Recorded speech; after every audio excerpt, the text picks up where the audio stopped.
অখিল দা, এই সকলোবোৰ আপোনাৰ নিজৰ গাতে ভুল নহয় জানো?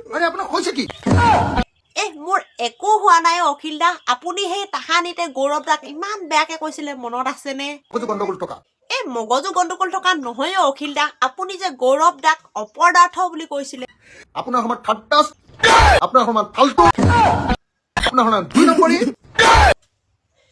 অখিল দা, মই 2 নম্বৰী নহয়।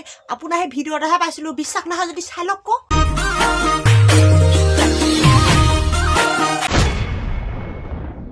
অখিল দা, শুনিবলৈ পাইছো কংগ্ৰেছ দলে বিৰোধী দলৰ লগত বোলে মিত্ৰতা নকৰিলে, হয়নে? 6 মাৰ্চ 2026 তাৰিখৰ 4টা বিৰোধী দলৰ গুৱাহাটীত অনুষ্ঠিত মিত্ৰতাৰ বৈঠক আৰু সংবাদমেলৰে প্ৰদেশ কংগ্ৰেছে ৰাইজৰ দলক মিত্ৰতাৰ পৰা আনুষ্ঠানিকভাৱে আঁতৰ কৰিলে।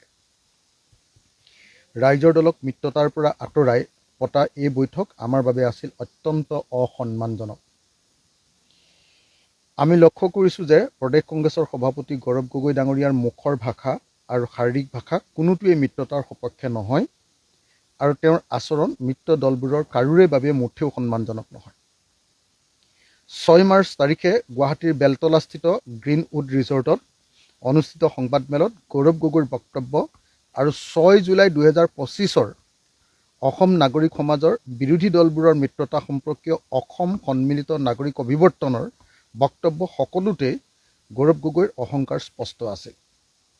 অসম সন্মিলিত নাগৰিক সমাজ অভিৱৰ্তনতো তেখেতে বিৰোধী দলসমূহৰ মিত্ৰতাৰ পক্ষত পোনপটীয়াকৈ একো কোৱা নাছিল আৰু যোৱা 6 মাৰ্চৰ 4টা ৰাজনৈতিক দলৰ সংবাদমেলতো ৰাইজৰ দলক মিত্ৰতাত অন্তৰ্ভুক্তিৰ বিষয়টো পোনপটীয়াকৈ একো নকৈ আমাৰ দুৱাৰ খোলা আছে জাতীয় পালমৰা বক্তব্যৰে বুজাই দিছিল যে প্ৰদেশ কংগ্ৰেছৰ সকলোকে একেলগে লৈ মিত্ৰতা কৰাৰ ক্ষেত্ৰত মুঠেও আগ্ৰহ নাই।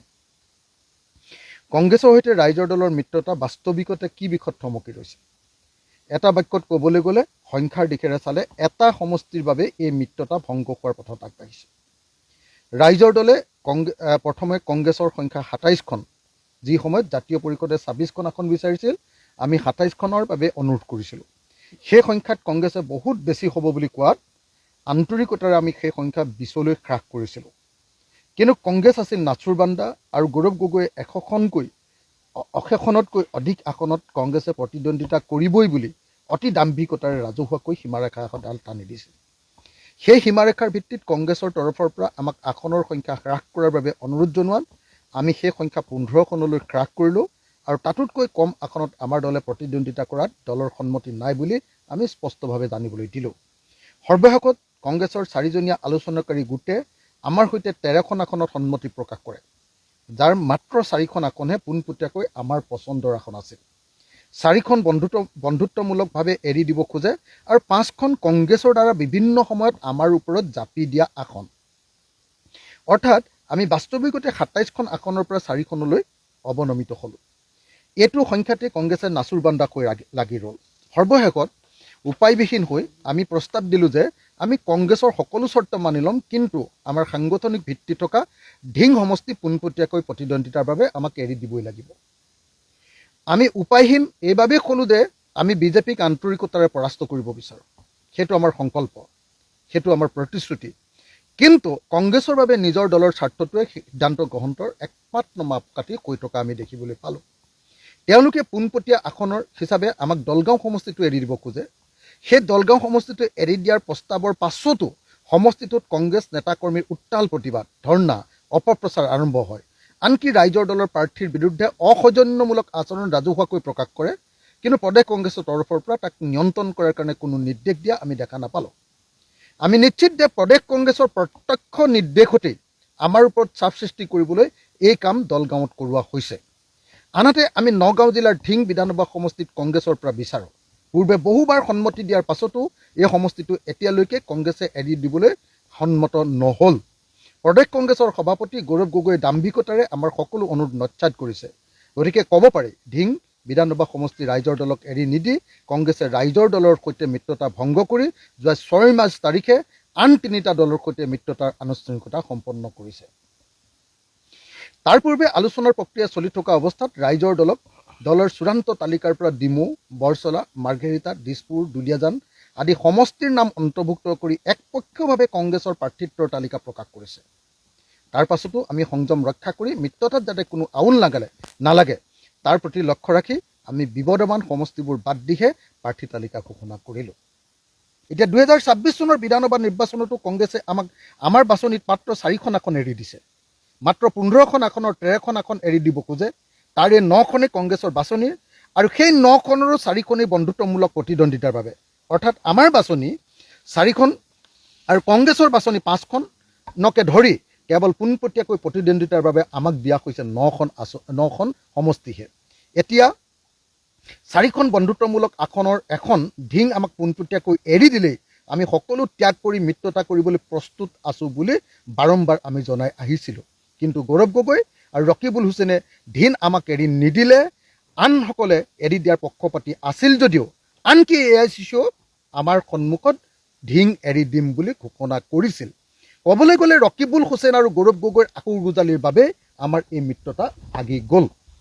আমি কৈছিলোঁ সকলো মিলি কংগ্ৰেছৰ বাছনি, ৰাইজৰ দলৰ বাছনি আৰু বন্ধুত্বমূলক 13খন আসন আমি 13খন আসনৰ পাছত অতিৰিক্ত আন 2খন আসন লৈ আমাক 15খন আসন দিলে হৈ যাব। কংগ্ৰেছে যোৱা 6 মাৰ্চত কিয় মিত্ৰতা ভাঙি দিলে? আমাৰ ৰাইজৰ দলৰ ইয়াত কিবা দোষ আছে নেকি? আমি স্পষ্টতাৰে কওঁ, আমি উদাৰ আছিলোঁ আৰু কংগ্ৰেছৰ সকলো উদ্ভট কথাবাৰ্তাত আমি মিত্ৰতাৰ স্বাৰ্থত সদায় সহ্য কৰি আহিছিলোঁ। কিন্তু কংগ্ৰেছে আমাক আত্মসমৰ্পণ কৰাব খুজিছিল, আমি আত্মসমৰ্পণ কৰিবলৈ সন্মত নহ'লোঁ। আমি মাত্ৰ 15খন আসনৰ তেনেই সামান্য লক্ষ্য এটা দিছিলোঁ আৰু ন্যূনতম ঔমসতীয়া কৰ্মসূচী কমন মিনিমাম প্ৰগ্ৰেম এখন বিচাৰিছিলোঁ। গৌৰৱ গগৈয়ে কিন্তু কমন মিনিমাম প্ৰগ্ৰেম অৰ্থাৎ ন্যূনতম ঔমসতীয়া কৰ্মসূচী এখন কোনোপধ্যে ল'বলৈ ইচ্ছা প্ৰকাশ কৰা নাই। তেওঁ আমাক সন্মান দিব খোজা নাছিল আৰু গৌৰৱ গগৈয়ে দাম্ভিকতা দেখুৱাই মিত্ৰতা ভাঙি দিয়াৰ পক্ষত অৱস্থান লোৱা আমি দেখিলোঁ। আজিৰ দিনটোত আমি অতি দুখেৰে জনাওঁ যে যোৱা 19 ফেব্ৰুৱাৰীৰ মিত্ৰতাৰ বৈঠক বিফল হোৱাৰ পাছত 20 ফেব্ৰুৱাৰীত আমি কংগ্ৰেছ দললৈ আনুষ্ঠানিকভাৱে এখন পত্ৰ প্ৰেৰণ কৰিছিলোঁ। কিন্তু আজি পৰ্যন্ত আমাক অসন্মান কৰি কংগ্ৰেছ দলে আমাৰ সেই চিঠিৰ কোনো উত্তৰ নিদিলে আৰু উত্তৰ নিদি আমাৰ স্বাভিমানত আঘাত আনিলে।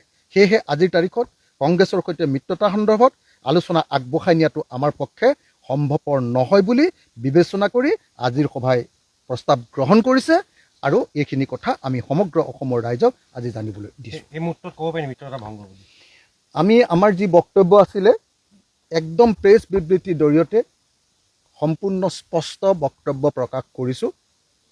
আমি অতি স্পষ্টকৈ কৈছিলোঁ যে আমি কেৱল 15খন আসন বিচাৰিছিলোঁ। সেই 15খন আসনৰ 4খন আসনহে আমাক পোনপটীয়াকৈ আমাৰ নিজৰ আসন দিয়া হৈছে। আনহাতে কংগ্ৰেছৰ লগত 4খন বন্ধুত্বমূলক ফ্ৰেণ্ডলি কণ্টেষ্ট কৰাৰ কাৰণে তেওঁলোকে সন্মতি দিছে আৰু 4 8 হ'ল আৰু 5খন আসন তেওঁলোকে আমাক তেওঁলোকৰ বাছনিৰ পৰা জাপি দিছে। গতিকে এইটোতো কমপ্লিটলি অগণতান্ত্ৰিক কথা এটা।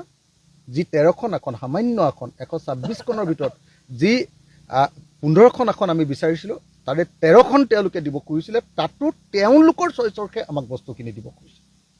আৰু এনেকুৱা কথাত কৰোঁতে তেওঁলোকে যি ধৰণৰ বডি লেংগুৱেজ, বিশেষকৈ গৌৰৱ গগৈৰ যি বডি লেংগুৱেজ, গৌৰৱ গগৈৰ মুখৰ যি বডি লেংগুৱেজ আৰু মুখৰ যি বক্তব্য আৰু বডি লেংগুৱেজ, সেইটোৱে আমাক সাংঘাতিক ধৰণে আঘাতপ্ৰাপ্ত কৰিছে। আৰু আমি বেচিকেলি দেখিলোঁ যে আমি শেষত চব কথা বাদ দি বিজেপিক হৰুৱাবৰ কাৰণে কৈছিলোঁ যে ঠিক আছে, আমি বহুত দিনৰ পৰা কাম কৰি আছোঁ, আমাৰ পূৰা সাংগঠনিক শক্তি আছে, আমি 100% জিকিম, ঢিং সমষ্টিটো আমাক দিয়ক। লাষ্টত এটাই সমষ্টি বিচাৰিছিলোঁ। এই গোটেইখিনি কথা পতাৰ পাছত ঢিং সমষ্টিটো আমাক তেওঁলোকে মিত্ৰতাত দিব খুজিছে, কি কয় ফ্ৰেণ্ডলি দিব খুজিছে। আমি কৈছোঁ চিধাকৈ দি দিয়ক, তাৰ পাছতে আমি সকলো কথা মানি ল'ম, আন সকলো চৰ্ত মানি ল'ম আপোনালোকক।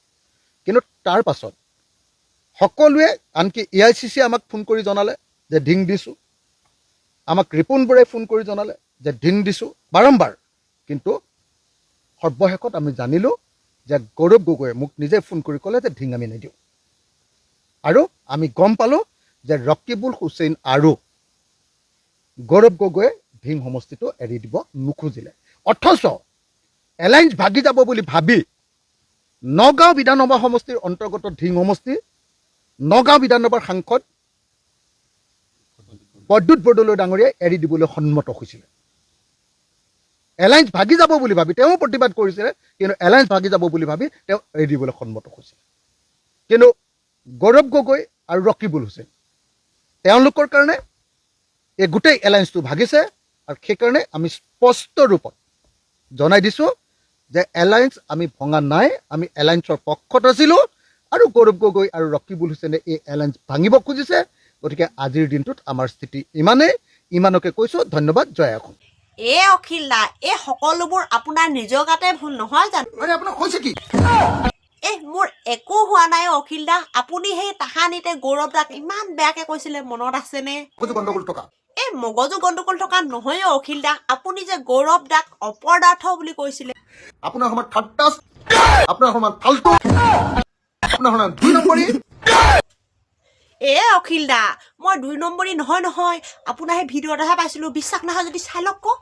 মানে মই গৌৰৱ গগৈৰ বিষয়ে বাৰে বাৰে কৈ থাকিবলৈ লাজ পাওঁ। মই ভাবোঁ যে ইমান ইম্পৰ্টেঞ্চ, গুৰুত্ব নোহোৱা মানুহ এটা ক'ৰবাৰ না, মানে কোনো ধৰণৰ গুৰুত্ব নোহোৱা মানুহ এটা কানি ডাষ্টবিনত জাবৰ পেলোৱাৰ নিচিনাকে দীপ গগৈ ঠাইটোত পেলাই দিছে। গতিকে মই মাত্ৰ এটাই কথা ক'ব খোজোঁ যে সেই কলিয়াবৰবাসী ৰাইজ, আপোনালোকে আমাৰ এই সমষ্টিটোৰ সন্মান ৰক্ষা কৰক। এই অপদাৰ্থজনক গৌৰৱ গগৈজনক আৰু কেতিয়াও ভোট নিদিব। দেখিলে অখিল দা, আপোনাৰহে কথাটো মনত নাই, গৌৰৱ দাই মনত ৰাখি থৈছে। সেইটো কাৰণে আজি গৌৰৱ দাই আপোনাৰ লগত মিত্ৰতা নকৰিলে। মগজু গণ্ডগোল থকা